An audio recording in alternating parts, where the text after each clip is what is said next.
check the thermometer. We've officially dropped below the frost line and entered the fever zone.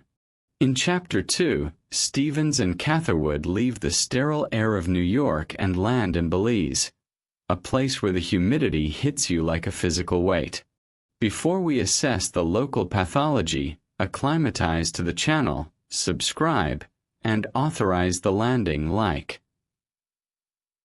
I'm also monitoring the expedition outposts in the comments. Where are you tracking this journey from today? We are analyzing the arrival phase. As a medical student, I'm looking at the biological shock of this transition.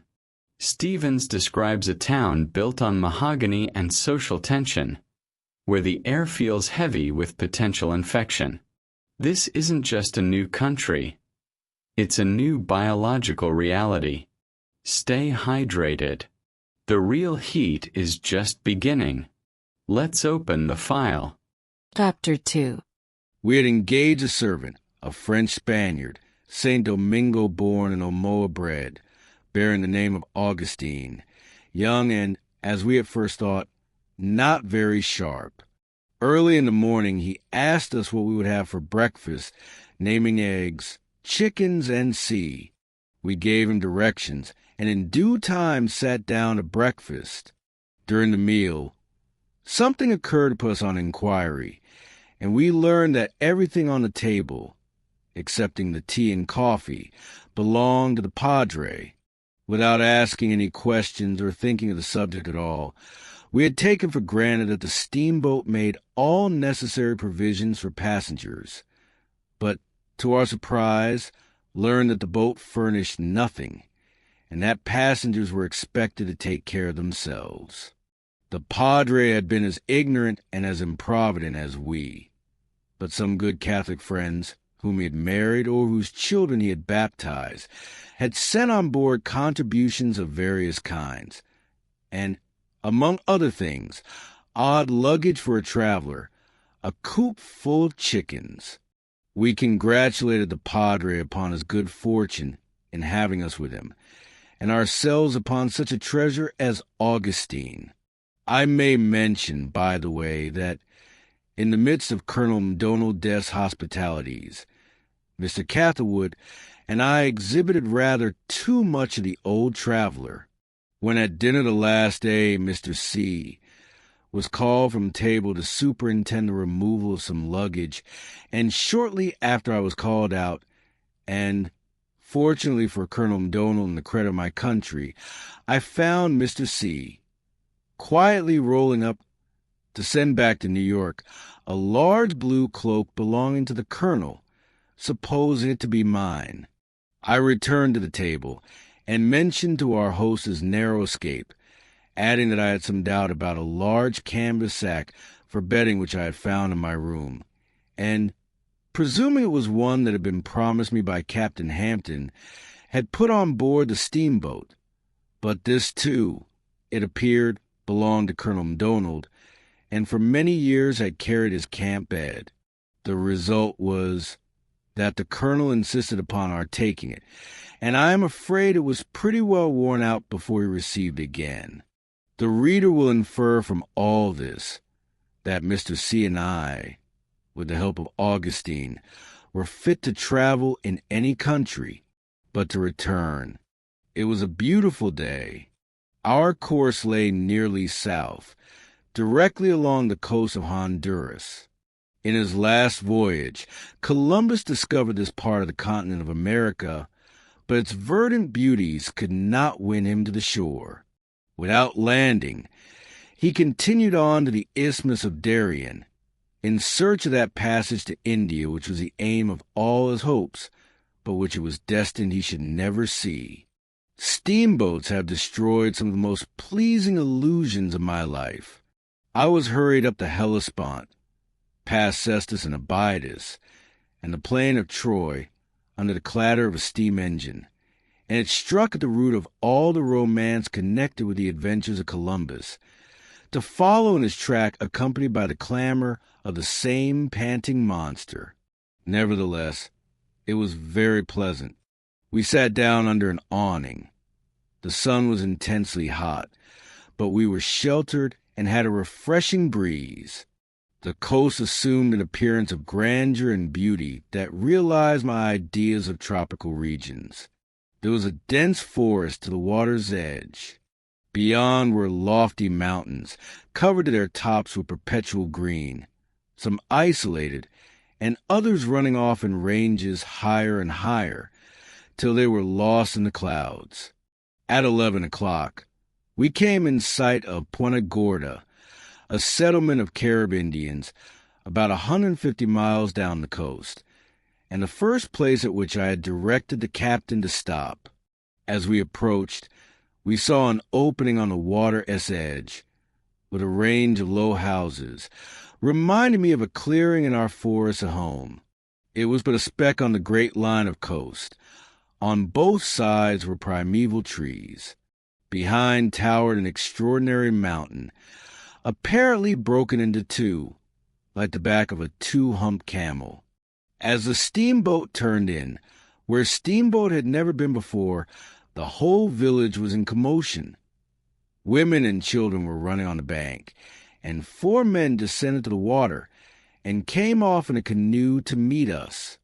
Our fellow passenger, the Padre, during his residence at Belize, had become acquainted with many of the Caribs, and, upon one occasion, by invitation from its chief, had visited a settlement for the purpose of marrying and baptizing the inhabitants. He asked whether we had any objection to his taking advantage of the opportunity to do the same here, and as we had none, at the moment of disembarking he appeared on deck with a large wash-hand basin in one hand and a well-filled pocket handkerchief in the other, containing his priestly vestments. We anchored a short distance from the beach and went ashore in the small boat. We landed at the foot of a bank about 20 feet high, and, ascending to the top, came at once, under a burning sun, into all the richness of tropical vegetation. Besides cotton and rice, the cahoon, banana, coconut, pineapple, orange, lemon, and plantain, with many other fruits which we did not know even by name, were growing with such luxuriance that at first their very fragrance was oppressive. Under the shade of these trees most of the inhabitants were gathered, and the Padre immediately gave notice, in a wholesale way, that he had come to marry and baptize them. After a short consultation, a house was selected for performance of the ceremonies, and Mr. Catherwood and I, under the guidance of the Carib, who had picked up a little English in his canoe expeditions to Belize, walked through the settlement. It consisted of about 500 inhabitants. Their native place was on the seacoast below Truxillo, within the government of Central America, and having taken an active part against Morazan, when his party became dominant, they fled to this place, being within the limits of the British authority. Though living apart as a tribe of Caribs, not mingling their blood with that of their conquerors, they were completely civilized, retaining, however, the Indian passion for beads and ornaments. The houses, or huts, were built of poles about an inch thick, set upright in the ground, tied together with bark strings and thatched with caroon leaves. Some had partitions and bedsteads made of the same materials. In every house were a grass hammock and a figure of the Virgin or some tutelary saint, and we were exceedingly struck with the great progress made in civilization by these descendants of cannibals, the fiercest of all the Indian tribes whom the Spaniards encountered. The houses extended along the bank at some distance apart, and the heat was so oppressive that, before reaching the last, we were about to turn back, but our guide urged us to go on and see one old woman, his grandmother. We followed and saw her. She was very old. No one knew her age, but it was considerably over 100. And what gave her more interest in our eyes than the circumstance of her being the grandmother of our guide? She came from the island of St. Vincent, the residence of the most indomitable portion of her race, and she had never been baptized. She received us with an idiotic laugh. Her figure was shrunken, her face shriveled, weazen and wicked, and she looked as though, in her youth, she had gloried in dancing at a feast of human flesh. We returned and found our friend, the Padre, dressed in the contents of his pocket handkerchief, quite a respectable-looking priest. By his side was our steamboat washbowl, filled with holy water, and in his hand a prayer book. Augustin stood up, holding the stump of a tallow candle. The Caribs, like most of the other Indians of Central America, have received the doctrines of Christianity as presented to them by the priests and monks of Spain, and are, in all things, strict observers of the forms prescribed. In this settlement, the visit of a padre was a rare but welcome occurrence.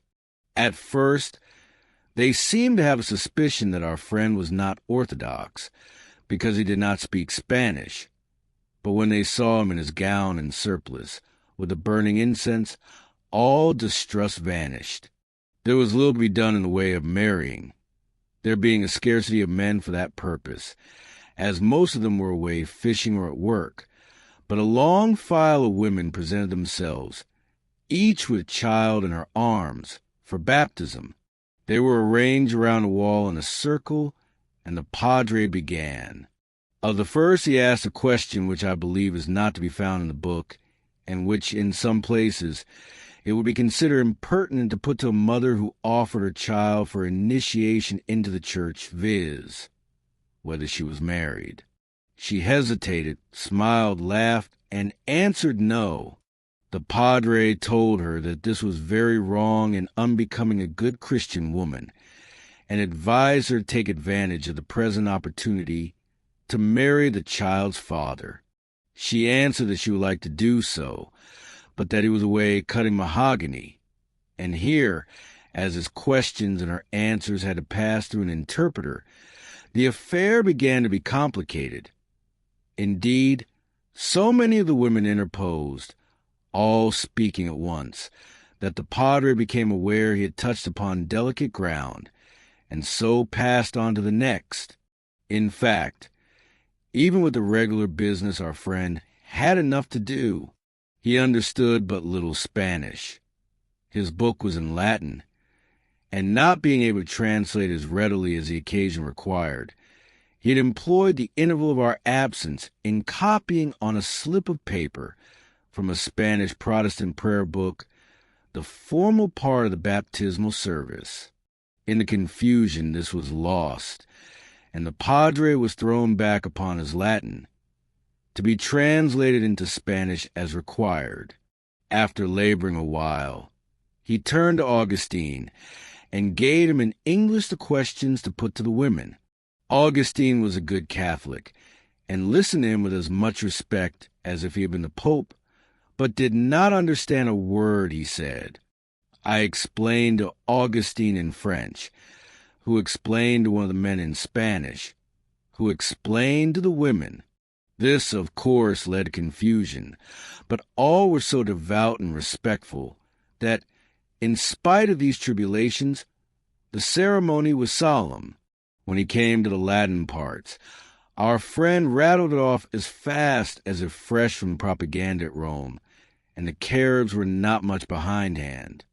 The padre had told us of the passion of the Caribs for a multiplicity of names, and one of the women, after giving her child 3 or 4, pointed to me and told him to add mine. I am not very strict, but I did not care to assume wantonly the obligations of a godfather, and, stopping the ceremony, begged the padre to get me released with the best grace he could. He promised to do so, but it was an excessively hot day. The room was crowded, the doors choked up, and by this time the padre, with his Latin and English and French and Spanish, was in a profuse perspiration and somewhat confused. I thought myself clear, till a few moments afterward a child was passed along for me to take in my arms. But I was relieved on one point.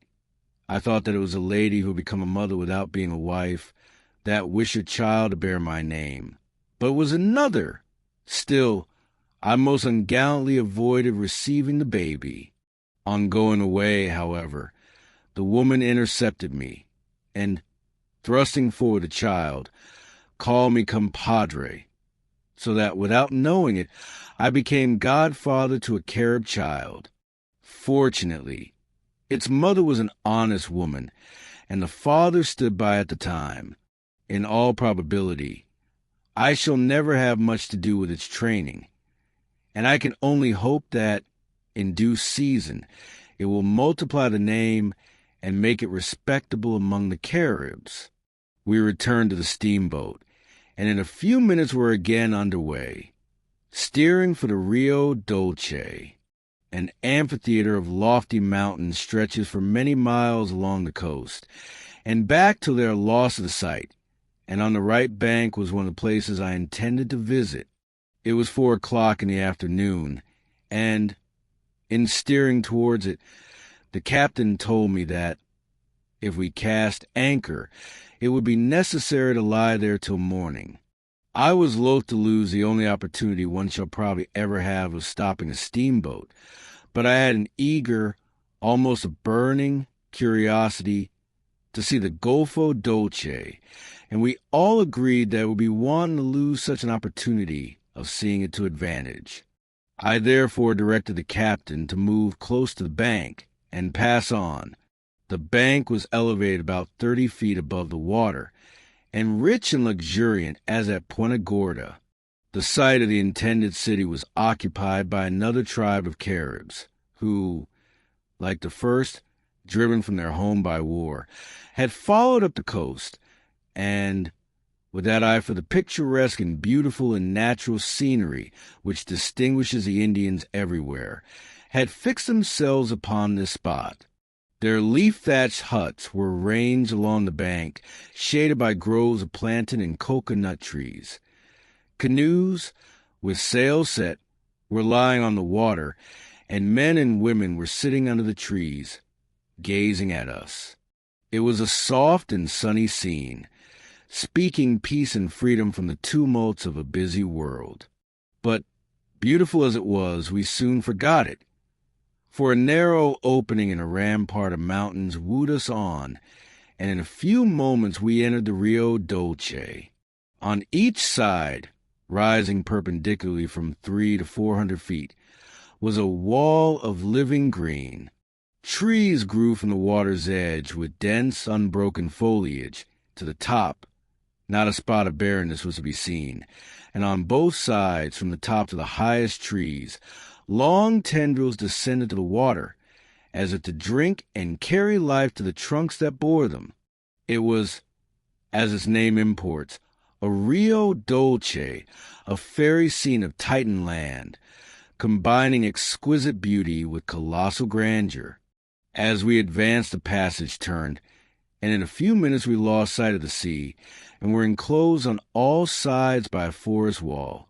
But the river, although showing us no passage, still invited us onward. Could this be the portal to a land of volcanoes and earthquakes, torn and distracted by civil war?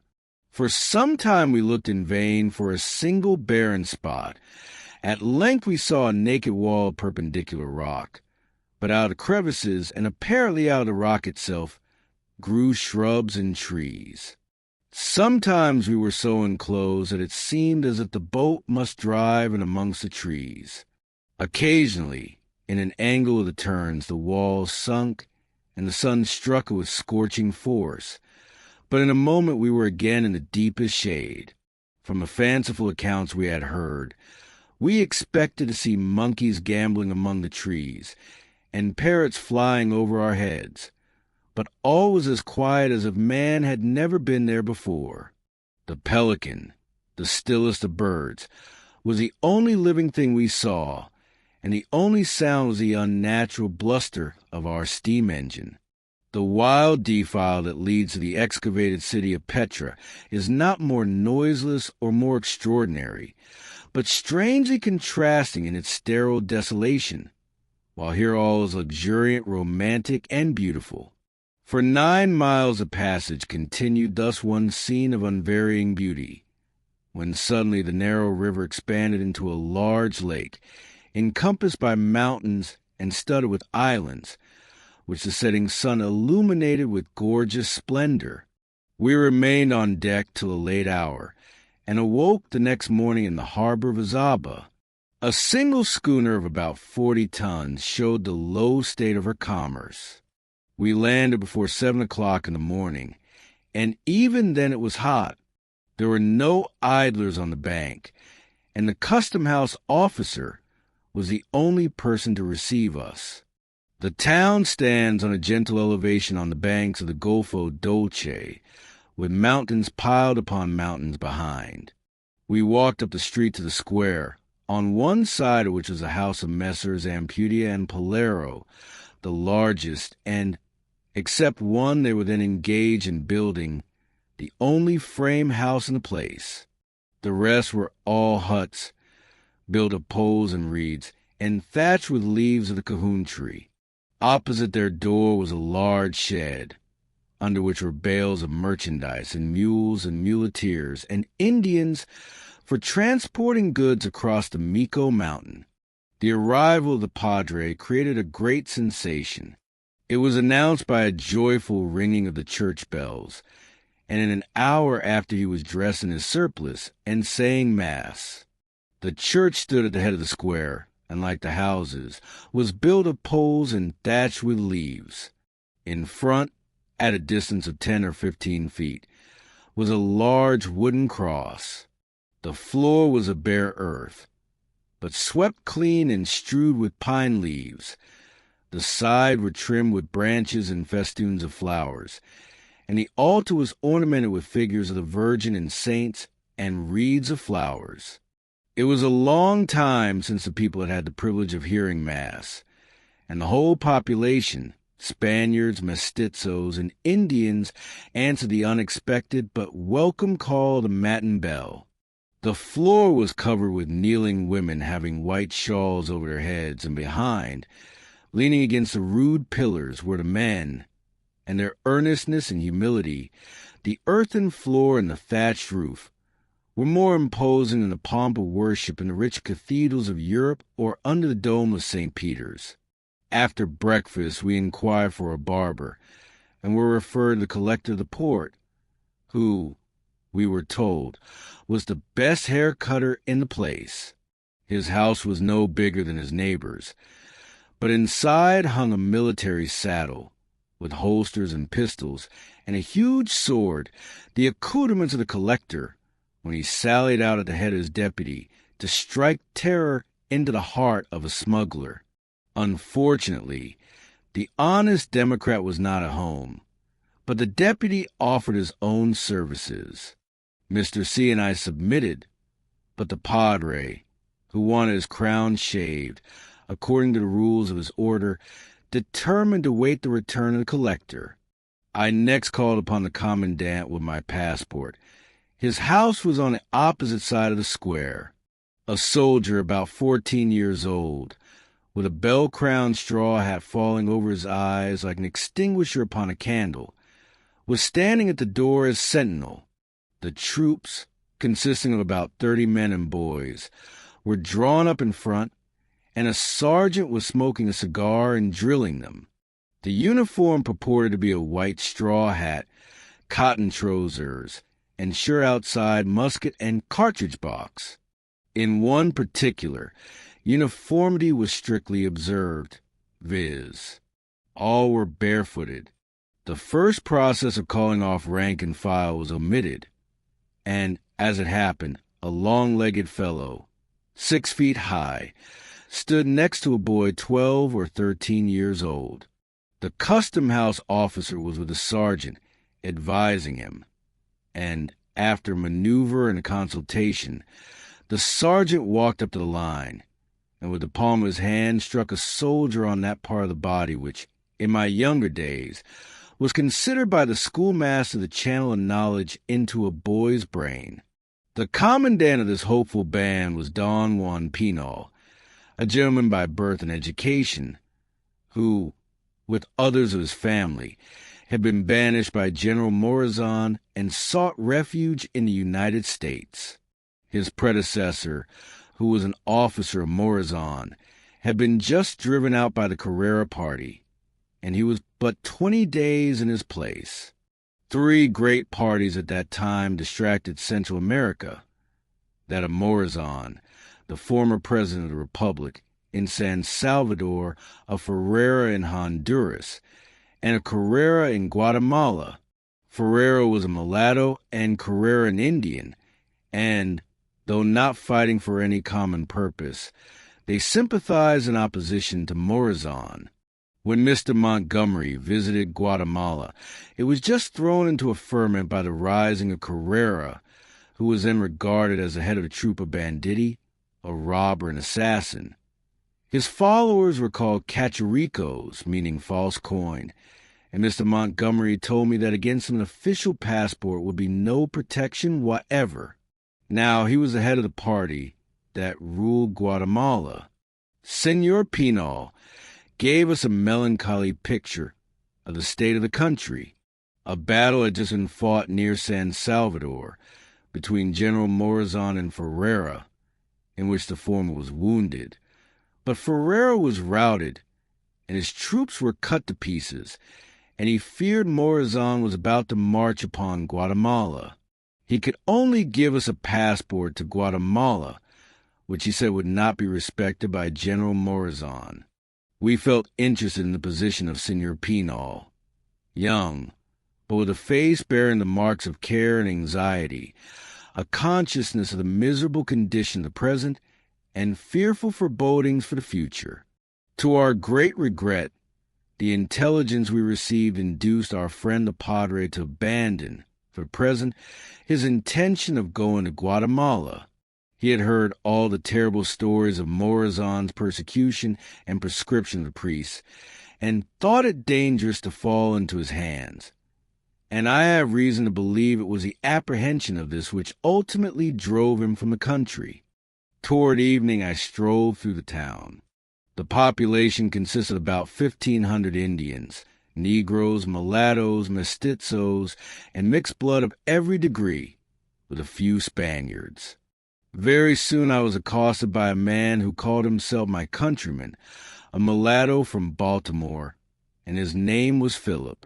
He had been 8 years in the country, and said that he had once thought of returning home as a servant by way of New Orleans, but he had left home in such a hurry that he forgot to bring with him his Christian papers, from which I inferred that he was what would be called in Maryland a runaway slave. He was a man of considerable standing, being fireman on board the steamboat at $23 a month, besides which he did odd jobs at carpentering, and was in fact the principal architect in Yzabal, having then on his hands a contract for $3,500 for building the new house of Messrs. Ampudia and Polero. In other things, I am sorry to say, Philip was not quite so respectable, and I can only hope that it was not his American education that led him into some irregularities in which he seemed to think there was no harm. He asked me to go to his house and see his wife, but on the way I learned from him that he was not married. And he said, "What I hope is a slander upon the good people of Yzabal, that he only did as all the rest did. He owned the house in which he lived, and for which, with the ground, he had paid $12. And being a householder and an American, I tried to induce him to take advantage of the opportunity of the Padre's visit and set a good example by getting married. But he was obstinate and said that he did not like to be trammeled, and that he might go elsewhere and see another girl whom he liked better. While standing at his door, Mr. Catherwood passed on his way to visit Mr. Rush, the engineer of the steamboat, who had been ill on board. We found him in one of the huts of the town, in a hammock, with all his clothes on. He was a man of Herculean frame, 6 feet 3 or 4 inches high, and stout in proportion, but he lay helpless as a child. A single candle stuck upon the dirt floor gave a miserable light, and a group of men of different races and color, from the white-faced Saxon to the Indian and African, stood round him, rude nurses for one used to the comforts of an English home. I recollected that Yzabal was noted as a sickly place. Mr. Montgomery, who published an interesting account of his visit to Guatemala in 1838, had told me that it was running the gauntlet for life even to pass through it, and I trembled for the poor Englishman. I remembered, too, what it is strange that I had before forgotten, that here Mr. Shannon, our charge to Central America, died. Philip was with me, and knew where Mr. Shannon was buried, but in the dark he could not point out the spot. I intended to set out early in the morning, and afraid that in the hurry of departure I might neglect altogether the sacred duty of visiting, in this distant place, the grave of an American, I returned to house and requested Senora Ampudia to accompany me. We crossed the square, passed through the suburbs, and in a few minutes were outside of the town. It was so dark that I could scarcely see my way. Crossing a deep gully on a plank, we reached a rising ground, open on the right, stretching away to the Golfo Dulce, and in front bounded by a gloomy forest. On the top was a rude fence of rough upright poles, enclosing the grave of some relative of Senora Ampudia, and by the side of this was the grave of Mr. Shannon. There was no stone or fence, or hardly any elevation to distinguish it from the soil around. It was a gloomy burial place for a countryman, and I felt an involuntary depression of spirit.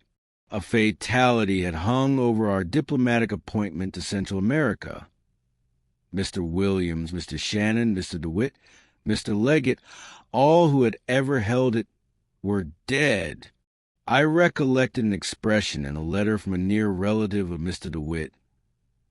"May you be more fortunate than either of your predecessors has been." It was melancholy that one who had died abroad in the service of his country was thus left on a wild mountain, without any stone to mark his grave. I returned to the house, directed a fence to be built around the grave of Mr. Shannon, and my friend the Padre promised to plant at its head a cocoa-nut tree. At daylight the muleteers commenced loading for the passage of the mountain. At 7 o'clock the whole caravan, consisting of nearly 100 mules and 20 or 30 muleteers, was fairly under way.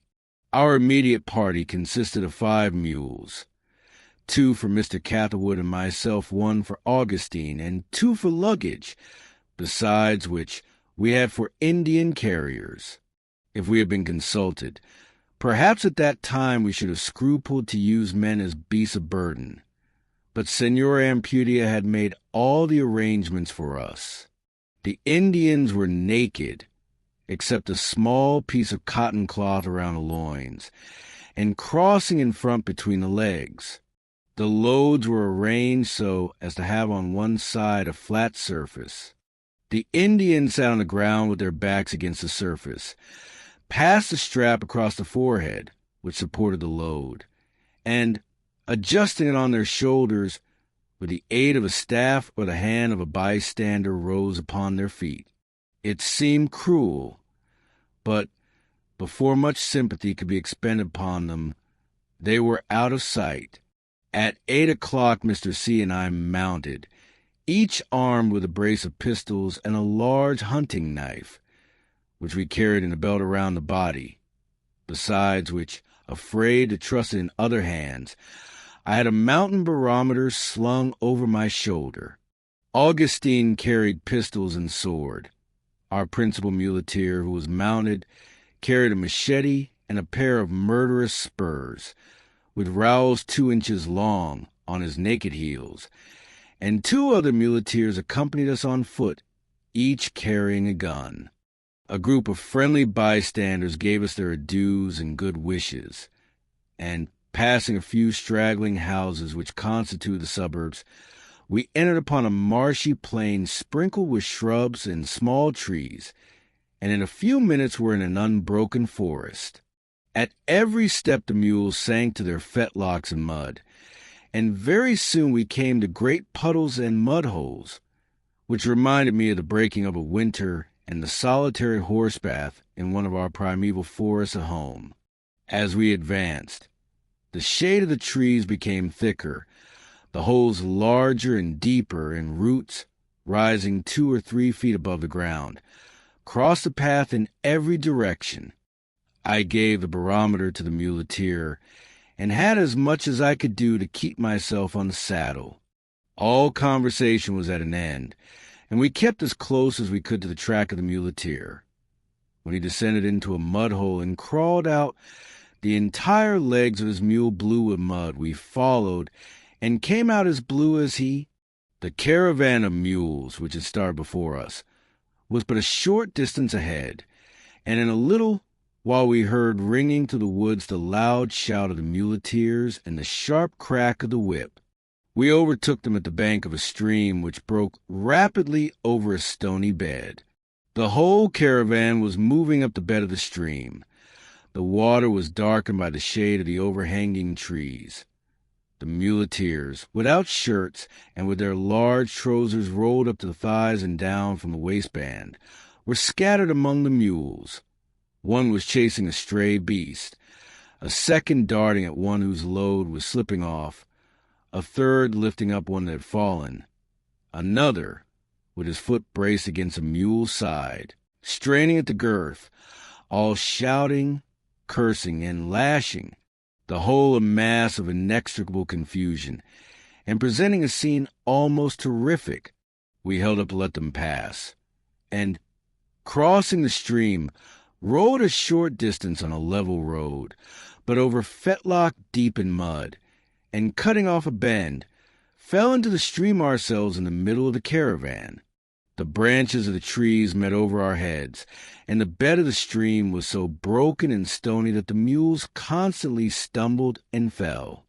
Leaving this, and continuing on a road the same as before, in an hour we reached the foot of the mountain. The ascent began precipitously, and by an extraordinary passage. It was a narrow gully, worn by the tracks of mules and the washing of mountain torrents, so deep that the sides were higher than our heads, and so narrow that we could barely pass through without touching. Our whole caravan moved singly through these muddy defile, the muleteers scattered among them and on the bank above, extricating the mules as they stuck fast, raising them as they fell, arranging their cargoes, cursing, shouting, and lashing them on. If one stopped, all behind were blocked up, unable to turn. Any sudden start pressed us against the sides of the gully, and there was no small danger of getting a leg crushed. Emerging from this defile, we came again among deep mud holes and projecting roots of trees, with the additional difficulty of a steep ascent. The trees, too, were larger and their roots higher and extending farther, and, above all, the mahogany tree threw out its giant roots, high at the trunk and tapering, not round, like the roots of other trees, but straight, with sharp edges, traversing rocks and the roots of other trees. It was the last of the rainy season. The heavy rains from which we had suffered at sea had deluged the mountain, and it was in the worst state to be passable, for sometimes it is not passable at all. For the last few days there had been no rain, but we had hardly congratulated ourselves upon our good fortune in having a clear day, when the forest became darker and the rain poured. The woods were of impenetrable thickness, and there was no view except that of the detestable path before us. For 5 long hours we were dragged through mud holes, squeezed in gullies, knocked against trees, and tumbled over roots. Every step required care and great physical exertion, and withal I felt that our inglorious epitaph might be, tossed over the head of a mule, brained by the trunk of a mahogany tree, and buried in the mud of the Mico Mountain.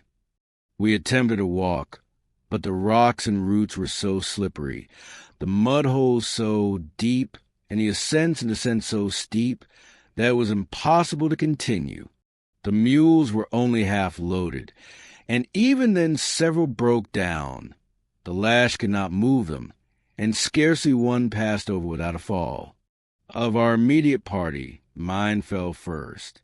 Finding that I could not save her with the rein, by an exertion that strained every nerve, I lifted myself from off her back and flung clear of roots and trees, but not of mud, and I had an escape from a worse danger. My dagger fell from its sheath and stood upright, with a handle in the mud, a foot of naked blade. Mr. Catherwood was thrown with such violence that for a few moments, feeling the helplessness of our condition, I was horror-struck. Long before this he had broken silence to utter an exclamation which seemed to come from the bottom of his heart, that, if he had known of this mountain, I might have come to Central America alone. If I had had any tendency to be a little uplifted by the honors I received at Belize, I was brought down by this highway to my capital. Shortly after Augustin's mule fell backward, he kicked his feet out of the stirrups and attempted to slide off behind, but the mule rolled and caught it with his left leg under, and, but for his kicking, I should have thought that every bone in his body was broken. The mule kicked worse than he, but they rose together, and without any damage except the mud, which before lay upon them in spots, was now formed into a regular plaster. We were toiling on toward the top of the mountain, when at a sudden turn we met a solitary traveler. He was a tall, dark-complexioned man, with a broad-brimmed Panama hat, rolled up at the sides, a striped woolen Guatemala jacket, with fringe at the bottom, plaid pantaloons, leather spatterdashes, spurs, and sword. He was mounted on a noble mule with a high-peaked saddle, and the butts of a pair of horsemen's pistols peeped out of the holsters. His face was covered with sweat and mud. His breast and legs were spattered, and his right side was a complete incrustation. Altogether, his appearance was fearful. It seemed strange to meet anyone on such a road, and to our surprise he accosted us in English. He had set out with muleteers and Indians, but had lost them in some of the windings of the woods, and was seeking his way alone. He had crossed the mountain twice before, but had never known it so bad. He had been thrown twice. Once his mule rolled over him and nearly crushed him, and now she was so frightened that he could hardly urge her along. He dismounted, and the trembling beast in his own exhausted state confirmed all that he had said. He asked us for brandy, wine, or water, anything to revive him. But, unfortunately, our stores were ahead, and for him to go back one step was out of question. Imagine our surprise, when, with his feet buried in the mud, he told us that he had been 2 years in Guatemala negotiating for a bank charter. Fresh as I was from the land of banks, I almost thought he intended a fling at me, but he did not look like one in a humor for jesting, and for the benefit of those who will regard it as an evidence of incipient improvement, I am able to state that he had the charter secured when he rolled over in the mud, and was then on his way to England to sell the stock. He told us, too, what seemed in better keeping with the scene, that Carrera had marched toward St. Salvador, and a battle was daily expected between him and Morazan. But neither of us had time to lose, and parting, though with some reluctance, almost as abruptly as we had met, we continued our ascent. At 1 o'clock, to our inexpressible satisfaction, we reached the top of the mountain. Here we found a clearing of about 200 feet in diameter, made for the benefit of benighted muleteers. In different places were heaps of ashes and burned stumps of wood, the remains of their fires. It was the only place on the mountain which the sun could reach, and here the ground was dry, but the view was bounded by the clearing. We dismounted and would have lunched, but had no water to drink, and after a few minutes' rest, resumed our journey. The descent was as bad as the ascent. and instead of stopping to let the mules breathe, as they had done in ascending, the muleteers seemed anxious to determine in how short a time they could tumble them down the mountain. In one of the muddiest defile, we were shut up by the falling of a mule before and the crowding upon us of all behind, and at the first convenient place, we stopped until the whole caravan had passed. The carefulness of the mules was extraordinary. For an hour I watched the movements of the one before me. At times he put one of his 4 feet on a root or stone and tried it as a man would. Sometimes he drew his 4 legs out of a bed of mud from the shoulders, and sometimes it was one continued alternation of sinking and pulling out. This is the great high road to the city of Guatemala, which has always been a place of distinction in Spanish America. Almost all the travel and merchandise from Europe passes over it, and our guide said that the reason it was so bad was because it was traversed by so many mules, which, in most countries, would have been considered a sufficient reason for making it better. In 2 hours we reached a wild river or mountain torrent, foaming and breaking over its rocky bed and shaded by large trees. It was called El Arroyo del Muerto, or Stream of the Dead. The muleteers were already distributed on the rocks or under the shade of the trees, eating their frugal meal of corn cakes.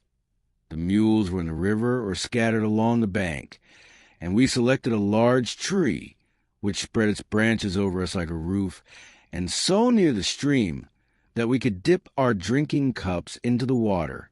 All the anxiety which I had been able to spare during the day from myself, I had bestowed upon the barometer on the back of the guide. He carried, besides, a small white pitcher with a red rim on the belt of his machete, of which he was very proud and very careful, and several times, after a stumble and a narrow escape, he turned round and held up the pitcher with a smile, which gave me hopes of the barometer. And in fact, he had carried it through without its being broken, but unfortunately, the quicksilver was not well secured, and the hole had escaped. It was impossible to repair it in Guatemala, and the loss of this barometer was a source of regret during our whole journey, for we ascended many mountains, the heights of which have never been ascertained.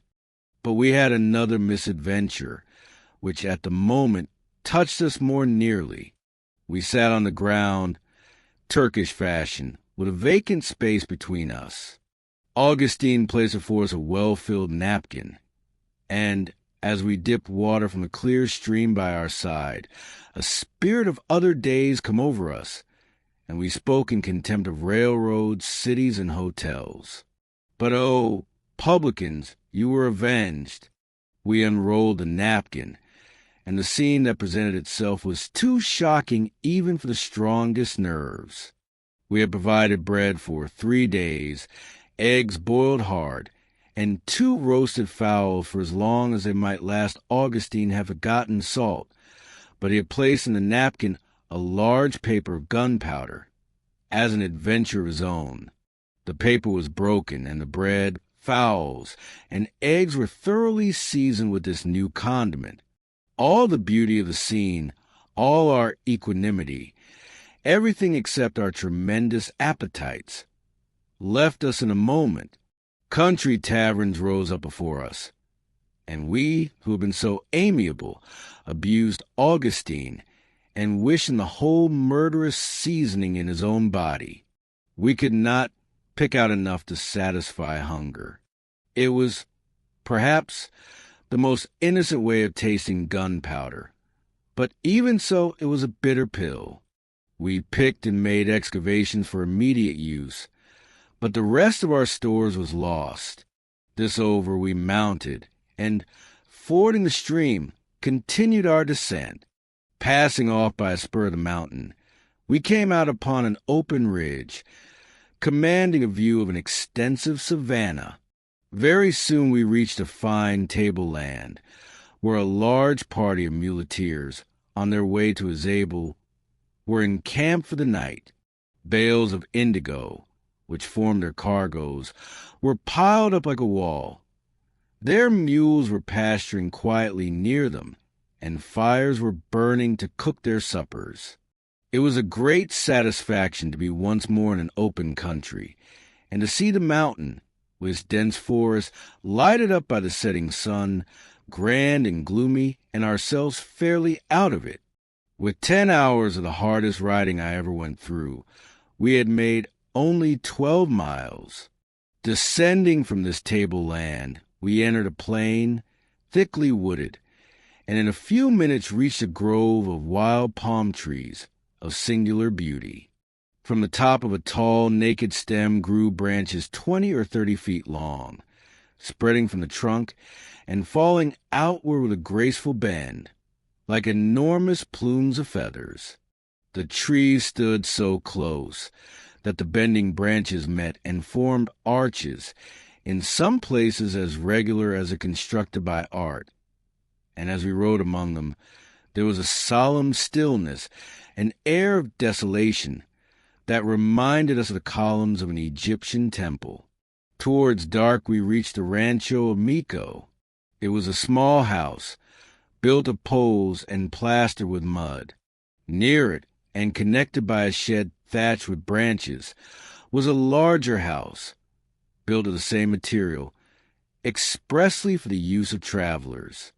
This was already occupied by 2 parties from Guatemala, one of which consisted of the Canonigo Castillo, his clerical companion or secretary, and 2 of the young Pavons.